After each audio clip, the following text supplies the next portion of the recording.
Hey everyone, Joe Fox, President at Growave. I'm here with another episode of Retain, Grow, Thrive. Today I have a very cool guest. I was very lucky to meet Tim a couple of months back when I was in London at an event we hosted.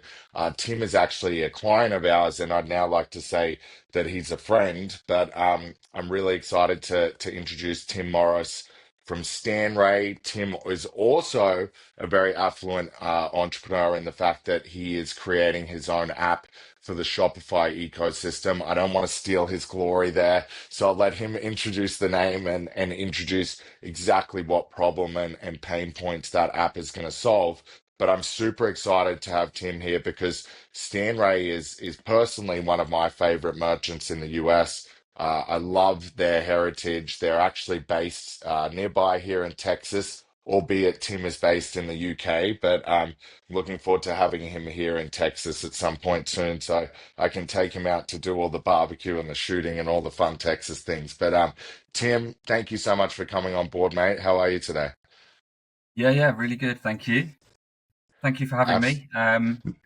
Of course, absolutely. I'm glad we could make this happen. I mean, I know we spoke about it, a couple of months back when we met in person, but it's great to have you on today. And I think as a starting point, Tim, do you want to chat a little bit about sort of like your background in e-commerce and then lead into tell us more about Stanray as well. I think, I'm obviously familiar with the brand. I know a lot of our audience will know the brand as well, but tell us a little bit more about what Stanray do as well. Yeah, sure. So my background started in marketing, progressed to digital marketing, where I had a little bit of time with Accor Hotels, which is one of the largest, if not the largest, hotel groups in the world. I was managing their APAC digital marketing for, I think we had about 40 hotels at the time. So that gave me a really good insight into the commercial side of digital marketing. But also gave me, hands-on experience with all your big platforms, your Meta, your affiliate marketing, Google Ads, etc. That has evolved. So I've become more of an e-commerce a head of e-commerce in my previous two or three roles, both for fashion brands, because that's where my interest lies, and I've been lucky enough to end up with these guys, Stanray. Like you mentioned, Joe, they're an American brand with American origins in Texas. They're about 50 years old now. Essentially, they're fashion workwear. Think Carhartt, but cooler. Um, Agreed. Agreed.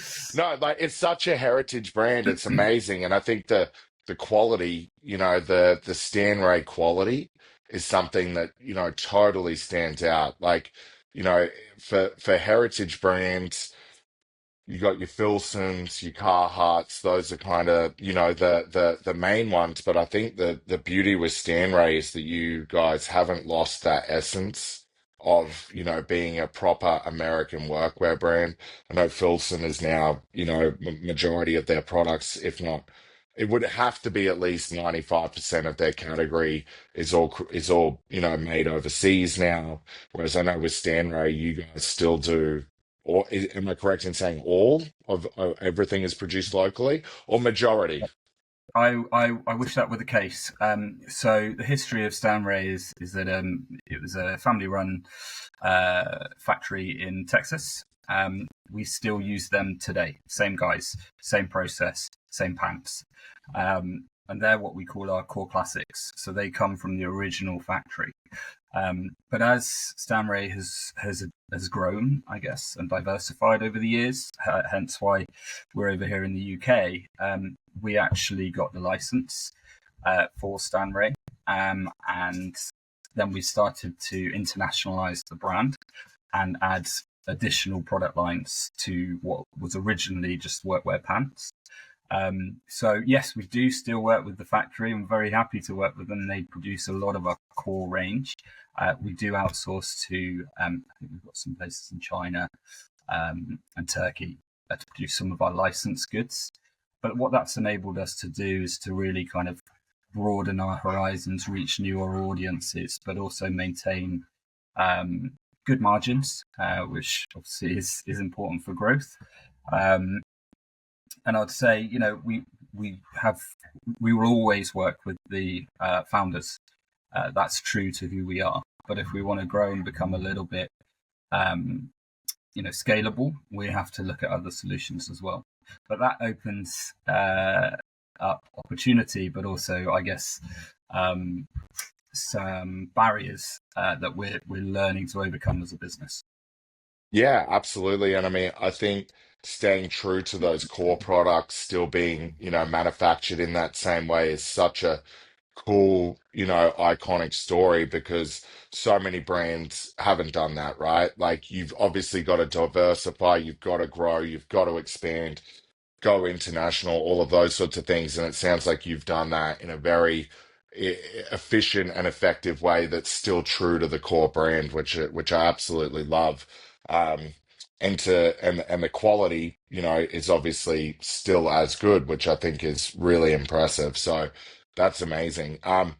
Obviously, there's quite a lot to dive into here because, obviously, as well as I mentioned at the start, you have your own app that you're launching as well. So I want to save that for the second half. I kind of want to dive a little deeper into the sort of day to day at Stanray, and the core focuses that you have at the moment for any of the watchers or listeners of the podcast who are, brands themselves. I think there's a lot they can learn from you because you've done everything so well. So, one thing I'd like to know, Tim, is like, what does your kind of like core focus look like now? Obviously, head of ecom, there's a lot of things, as we know, that go into the funnel and into the, logistical side of things and the general messaging and everything. But what are some of the key kind of initiatives that you're focused on at the moment at Stanray? Sure, yeah, that's a really timely question. We're going through a number of positive changes at Stanray at the moment, in terms of resource, structure, processes, tech stack, all of the above, with the overall plan to provide 10 times growth over a short period of time. So with that, we've been looking at all of the strategy and the processes in place. One of the key things that we've introduced over the last couple of years is looking at third-party logistics, which has enabled us to internationalize far more effectively. Costs, shipping and carrier costs are down, duties are down, so we can therefore offer a better price whilst maintaining our margin on our products in those markets. I love that. Um, That's something that I feel a lot of people overlook, right? Like is yeah, they look more around the cost of the acquisition, they look more around so they'll look at the cost of the acquisition, they'll look at, LTV, they'll look at those sort of metrics, but not the metrics around how to make their normal process more profitable, right? And maintain good margins. So that's really forward thinking that you're looking at that. yeah. I mean, we know where the demand is coming from. We've got a lot of organic growth, and that's being fed from our wholesale. So our wholesale channel does about 60% of our business. Um, and from that, you organically get the PR, the exposure, the reach in new countries and different markets. And off the back of that, we need to support it with with our ecom offering, which means all of the top of the funnel marketing activity that goes with it, translations, personalized and localized experiences, payment gateways, all of the above. So as and when we build out our wholesale, we then look at it from an ecom perspective and decide what we need to do to introduce a localized experience for the customer. Love that. And do you find that through utilizing, Shopify, that's been a relatively efficient move to make? Like, do you find that Shopify has really been able to support those regional expansions and growth in the way that you want it to? Yes. As a whole, yes, I think the off the shelf kind of solution definitely allows you to internationalize quite quite effortlessly. However, and I don't want to give the game away, one of the frustrations was about internationalization and merchandising, so visual merchandising on site when you have multiple markets and multiple fulfillment locations. Um, Mm, I think Shopify is getting there. I think the introduction of markets is fantastic, but I can lead into this in a little while. But one of the frustrations at Stanray was that we weren't able to offer um, the visual merchandisation that was required when you sell completely worldwide, globally. So as a yes, brand, in apparel, we will have our spring, summer, and our autumn, winter seasons. Where if you're in the northern hemisphere, that's great. If you're in the southern hemisphere, not so it's great. completely different. It's a Yeah. completely different time at season for them. And at the moment, the frustration was that we weren't able to then merchandise accordingly. So like based upon IPGO, it would show different. Yeah. Okay. Yeah. Yeah. Or selected, whether you toggled the location selector. Ultimately, a bestseller would be a site-wide bestseller, but that might be great if, as we do have probably about 40% of our traffic and sales from the US, another Yeah. 40% from the UK. So Yeah. 80% of our sales will be driven by what season they're in. But then Yes. Yeah. we do actually at the same time sell to Australia, New Zealand, South Africa, quite Yes. big Yeah. growing markets for us. But they're going to Yeah. be shown best sellers based on the season of the Northern Hemisphere and vice versa. Yes. So Yes. Yeah. we Absolutely. needed to address that.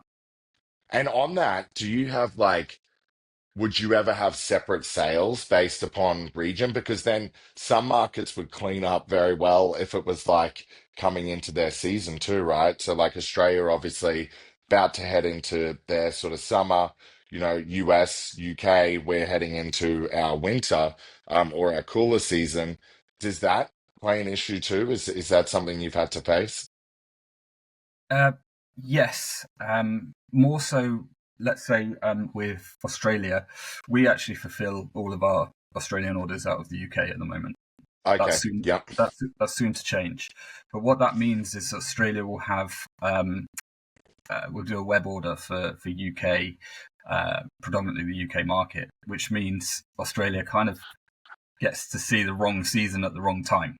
Yes. Um, Yeah. so we're in the process of changing that, so that we can actually offer the right season to the right market at the right time.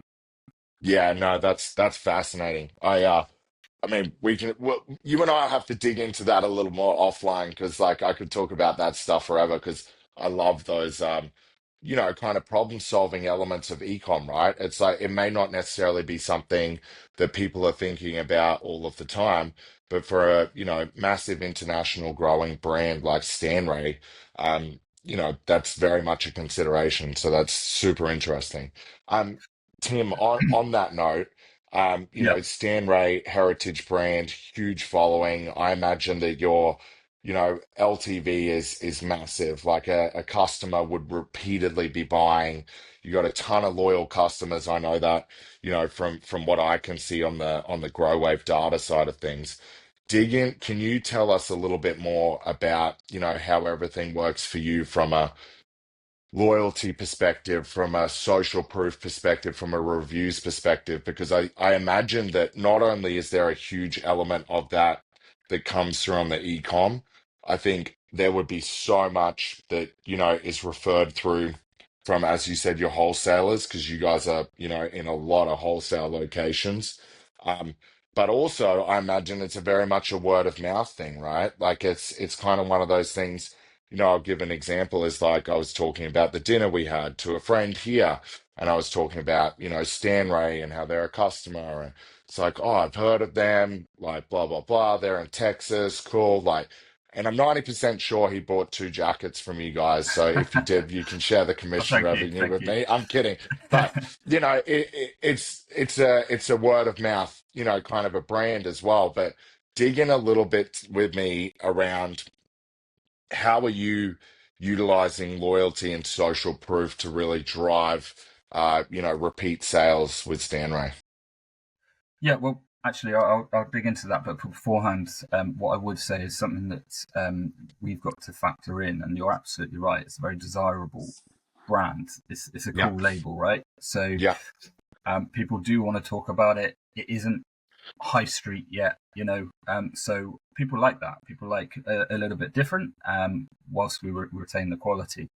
Um, However, as I said at the start, our plan is to actually grow, so we do become bigger and more recognised. And the balance for the brand there is to say, well, we want to be known, we want everyone to hear of us, but yet yeah, retain the, I guess, the cool identity of being a lesser known brand.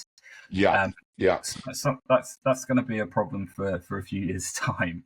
Um, but in the short term, you're absolutely right. I mean, we launched with Growave probably about 8 months ago, not long after I joined Stanray, actually, noticing that they didn't really utilize a rewards program or collect reviews, for that matter. Um, and I identified that as an opportunity, or a necessity for us to be able to scale. Um, so, having worked with various platforms in the past, I ended up settling on Growave in my previous roles. Um, and I know value for money, um, the functionality, the customer service, all of the above makes it almost the perfect solution for what we needed at the time. So we introduced what we've called our Stanray Union, which is our rewards program. Great name, by We the way. Really great name. Like that's spot on, very much on brand. So I Thank you. love that. I can't take the credit for that one, but yeah, I think it works, and we've had really good engagement with it. So one of the things that we wanted to do off the bat was to try and increase that second purchase. We're driving huge amounts of new acquisition to site, which is fantastic. Um, but with the points program, we've got another reason to speak to the customer rather than just being product or sale or price based. Hmm. We Yeah, go back to them and say, hey, you remember you've earned these points because you joined and because you made that first purchase, and you might as well use them. So it's a more positive way of approaching the customer to get that second acquisition and get a repeat purchase.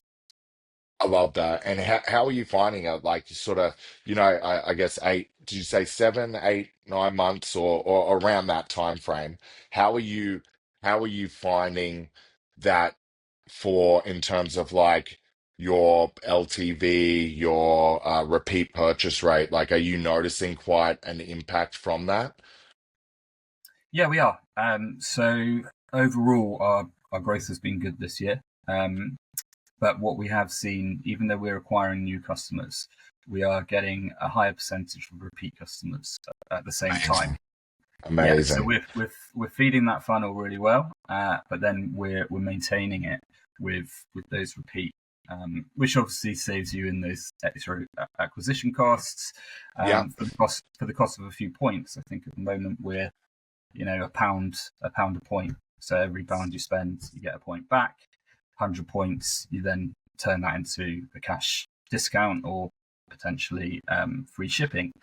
Um, those seem to be engaging with the customer, and like I said, it gives us another positive reason to come back to them. Yeah, I love that. I love that. Not just because of the grow wave factor, but I just love that because I think it's so important. Like, customer acquisition costs are just going to continue to rise. Like, especially now with like everything around AI and all of the AI tools and the LLM stuff. And, I've had a few guests on talking about SEO that's specific for LLM. And it's like, you yourself as a head of e-commerce sitting there saying, oh my goodness, more stuff I have to do. And then the acquisition costs rising. I think, you're someone who's cracked that code by saying, look, we do need to continue to focus on all of those things, but being able to get repeat purchase and encourage customers to be loyal is priceless. So that's amazing. And out of curiosity, because I know every vertical is slightly different, um, what about reviews? Are you finding that a lot of like, are you finding that it's usually there's a lot of customers that are happy to leave a review after first purchase, or do you find it's second purchase, or how do you weave that into your funnel? We do invite a review after every purchase, whether it be the first or 10th. Yeah, And I think the uptake is fairly consistent. Um, nice. what we will find though is that, and this is a fairly new function, I believe, with Growave, is that we're getting multiple reviews off the one order. So previously, I think before we started with Growave at Stanray, you could place a review, but you could only leave a review for one product. Yeah, All right. yeah, Yeah. So yes, that is correct. Yeah. that change has been really significant. So we're now, because our customers do place an order for multiple products in the same time, we're now able to collect those reviews for every single one of those products that they've ordered. And what you'll find is that if a customer leaves one review for a product, they'll leave it for all of them. Yeah, absolutely. I love that. This is stuff that makes me happy to hear. So, and I love, I love, regardless of whether it's a Growwave or it's, Klaviyo or any of our tech partners, I love hearing the innovation is working, right? Like it's all well and good for us to build improvements into a product, but when you actually hear use cases of how that is working and how it's helping, I love to hear it. So, that's fantastic, and I think that's a really nice segue. Now that, oh, sorry, you go, Tim. Yeah, can I just jump in as well? So Yeah, yeah, the integration with Klaviyo is significant for us. So we've set up tagging, customer tagging. So if they leave a 4 or 5 star review, they get tagged with a positive customer review tag. nice, That feeds into our Klaviyo, and we're running a flow that will then email those particular customers, inviting them to leave a review on our Trustpilot and or nice. our Google profiles. So Yes, we're able to target the ones that we know have had a good experience, and that's seen a really positive and then utilize conversion that for rate. SEO and other. Yeah, that's really really cool. And just, I'm not sure if you're aware of this feature as a side note, but we can now integrate into your Google Shopping reviews as well. So I'm not sure if you're already doing that, but if you're not, I'll get CS to reach out, and I'm No, sure you no, probably already are, but I saw that. Yeah, previously we were using another third party yes, app to submit yeah, it to the Google yeah, Merchant Center. That's all switched over now, so we're using. yeah. Well, that process, just so you know, is very painstaking. It's Google obviously, completely very, very, focused on protecting their transparency and their everything like that. So I think they do run an audit process every single year once you have that relationship with them, that we now have that direct integration. So fascinating, but once again, I don't want to digress too much. But look, I think this is a great segue. We're talking about Growwave, we're talking about Klaviyo, we're talking about SaaS. We've gone really in depth on Stanray. Um, I want to use a couple of minutes on this to talk about your latest project.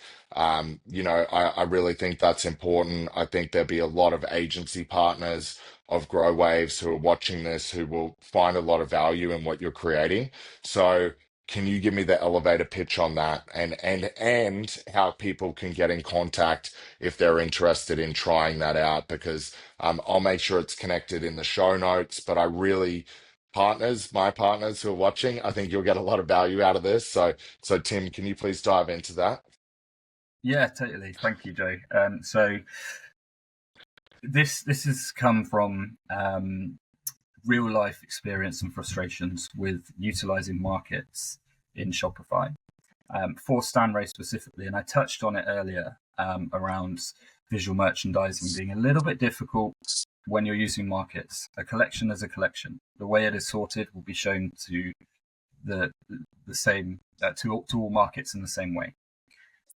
But as I mentioned, you'll have different buying behaviors, whether that be seasonal, whether it be demand, interest, stock availability. All of those things mean that actually, if you want to visual merchandise a site utilizing Shopify markets, you're pretty limited.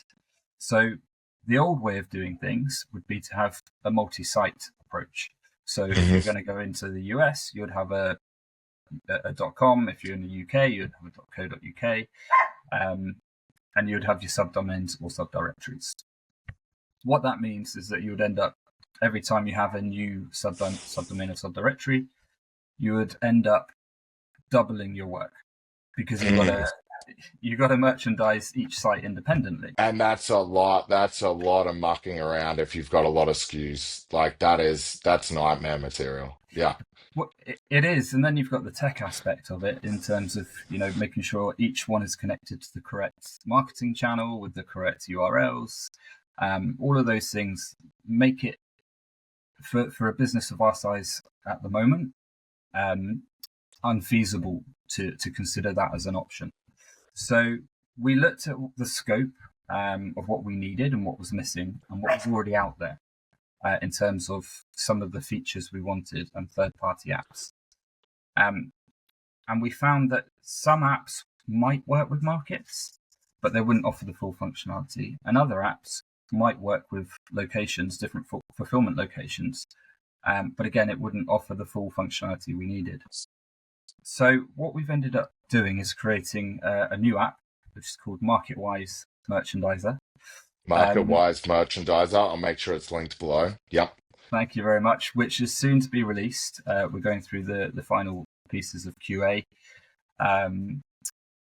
What this app will do, it will allow you to merchandise each collection by each market that you have. And Love that.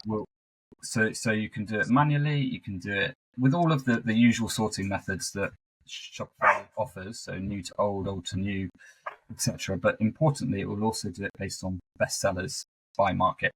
Nice. So it's pulling that data. Is it pulling that data? Yeah, lovely. Yeah. Pull that data, but you also, within the settings, are able to set a look back period per market. So because you don't sell as much in Australia to the US, let's say, we would have a longer look back window in Australia, so that you get more data to work the best sellers. I love that. And you can control that by market. So that's the core feature. But we thought, well, let's solve all of the problems. So another problem was back in stock notifications. So we don't have this on site at the moment because I couldn't find a suitable app that would work with the 3 different fulfillment locations that we have. Yeah. So if you were to restock, which we do because we've got our core classics, so they come back into stock throughout the year, should never be out of stock. If we were to restock them in one fulfillment location and you'd signed up for a notification, that notification would be sent regardless of the customer's market. Yeah, that's dangerous. Yeah. And that can really frustrate a customer. So you've addressed that. Exactly. Yeah. Love that. You would link your back in stock by variant, by market. So when the customer subscribes for the back in stock, it will recognize which market they're previewing, and then it would then see which location fulfills that market, and only when that location gets replenished will the customer get the notification. I love that. Super clever. I love apps when it's like fulfilled out of a pure need, and like you've seen this massive gap in the market, identified, multiple use cases for it. Any brand, essentially that is working in different markets that's seasonal is going to love this. So your audience for this is massive. And as I said, I know a lot of our agency partners work with brands that are in that similar situation. So I encourage our agency partners who are watching to please click on the link below and check that out, because that's going to be a game changer and save a lot of time, which I love as well. Yeah. I mean, that was part of the reason behind this. But there are 2 other features, if I may. Oh, okay. Oh, sorry. I keep going. So one of the other more significant features is labeling. So product labeling on the collection pages, on the PDPs. So again, I couldn't find any other label solution that would work with markets specifically. There is one that works with IP, but that's not entirely reliable. So what this means is that if you were to have to show the customer the percentage discount as a label on the product tile, Yeah. at the moment it will only look at the site's default price and compare at price to calculate the discount. Okay. Yeah. Yeah. But of course, when you've got catalogs, you've got a different price list. Yeah. So we might discount, and we do discount differently per market depending on inventory and demand. So we Absolutely. might have a pair of blue pants in the UK with 50% off, in the US with 20% off. At the Hmm. moment, it would show 50% off to all markets, Yes. Yeah. even though Okay. it's Yeah. different. So what we've Yeah. done is we've provided a solution that will look at prices per market and show you the according discount for each market. Nice. Nice. Yeah. That's no, get to the So, last one so, because so, yeah. well, no, So just to continue with that as well. So, free shipping. Again, we offer free shipping in all of our markets, but with different price thresholds, um, yeah. purely to do with margins and the shipping costs, depending on what the 3PL is that fulfills that market. So, we, for example, in Europe, offer free shipping on everything.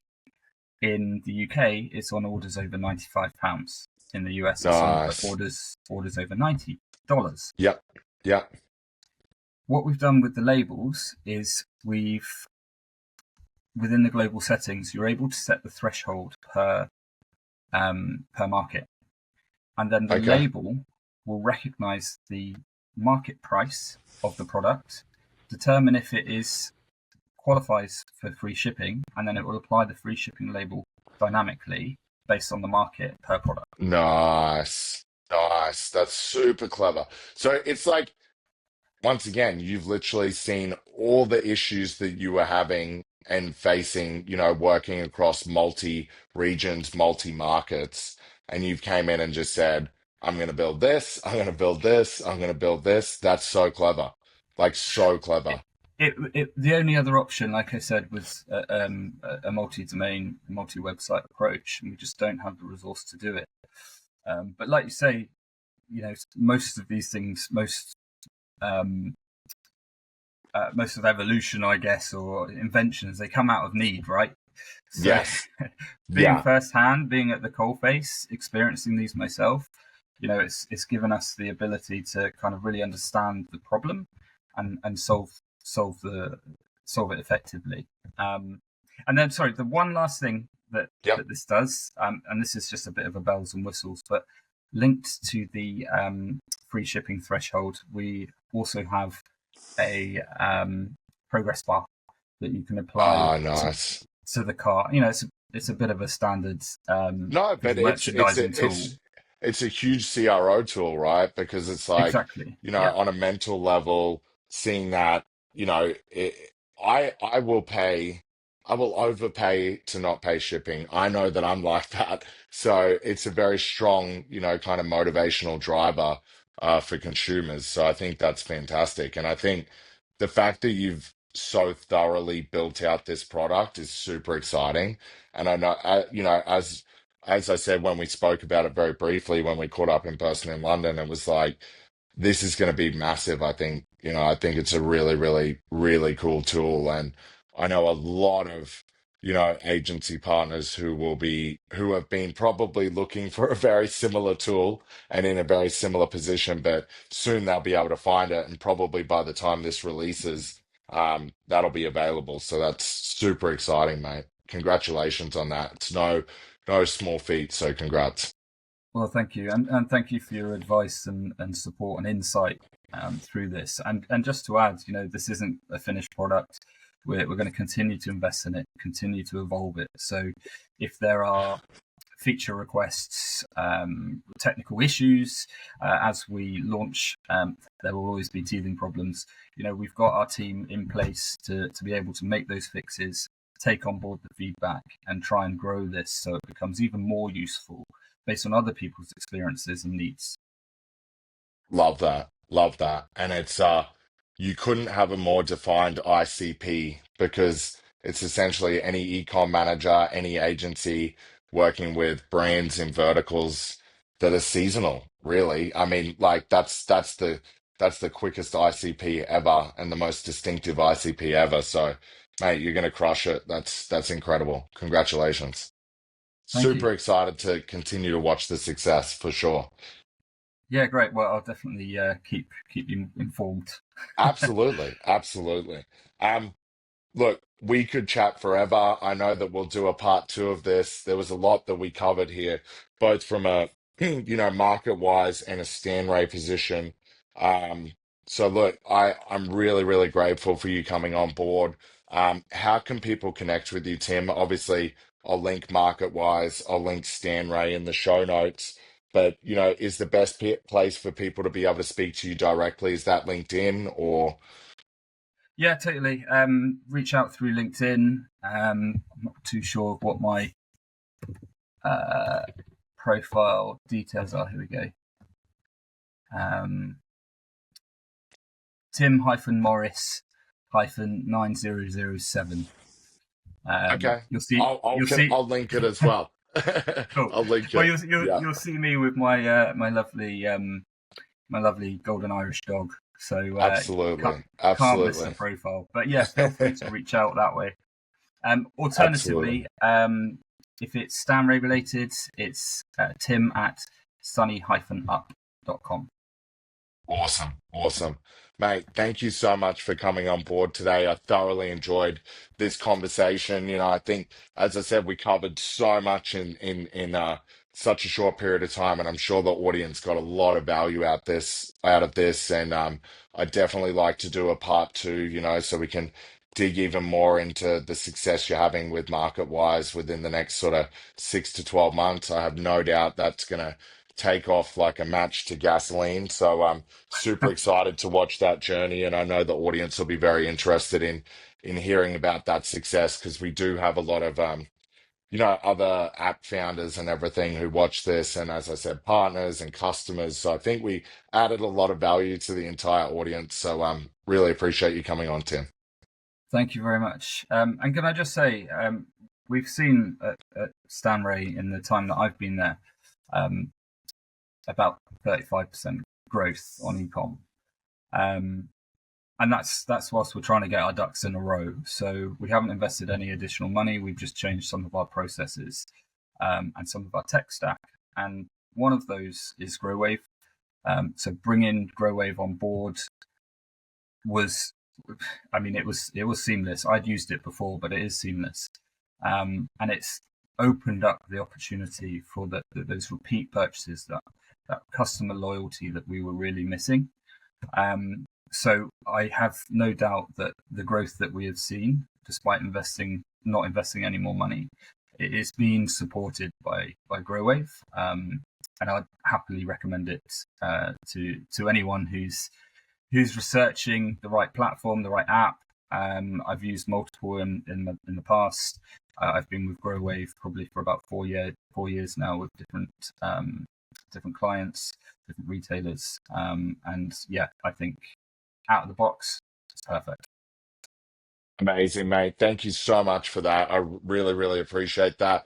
That's the stuff I love to hear. That for me is as refreshing as 3 cups of coffee in the morning. So I really appreciate that, mate. Thank you so much. And yeah, Tim, appreciate it, mate. Very, very excited for our partnership and our friendship to continue to grow in the coming years. But I'm very, very excited, to see everything. I mean, the growth you're having with Stanray, the growth you're going to have with MarketWise, it's awesome. So these podcasts are my favorite thing to do in my role, and this has been a fantastic one. So thank you so much for coming on, Tim. I appreciate it. Yeah, likewise. Thank you for inviting me. Awesome, mate. Audience, thank you so much for tuning in to another episode of Retain, Grow, Thrive. That episode with Tim Morris was a breath of fresh air. There were so many like epic insights, whether you're an ecom manager, whether you're a agency partner of ours, whether you're a tech partner of ours, whether you're a customer of ours, or you're an e-commerce person in general. Tons of Tons of good insights there. So please check out all the links below. I encourage you to connect with Tim on LinkedIn, follow the journey of Stan Ray and MarketWise. And once again, thank you for tuning in to the Growave podcast, Retain, Grow, Thrive. I'm your host and president at Growave, Joe Fox.